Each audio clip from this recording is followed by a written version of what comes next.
अभी खबर है कि चीनी सदर शी जिनपिंग ने पाकिस्तान की अमन की कोशिशों की हिमायत कर दी है। दौरे चीन पर मौजूद वज़ीर आज़म शहबाज शरीफ की चीनी सदर से मुलाकात हुई है।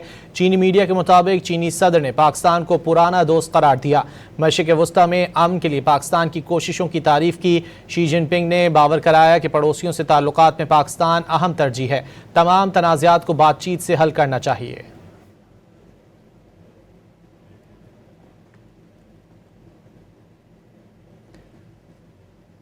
चीनी सदर शी जिनपिंग ने पाकिस्तान की अमन की कोशिशों की हिमायत कर दी है। दौरे चीन पर मौजूद वज़ीर आज़म शहबाज शरीफ की चीनी सदर से मुलाकात हुई है।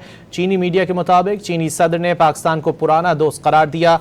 मशरिक़ वस्ता में अमन के लिए पाकिस्तान की कोशिशों की तारीफ की। शी जिनपिंग ने बावर कराया कि पड़ोसियों से ताल्लुकात में पाकिस्तान अहम तरजीह है। तमाम तनाज़ात को बातचीत से हल करना चाहिए।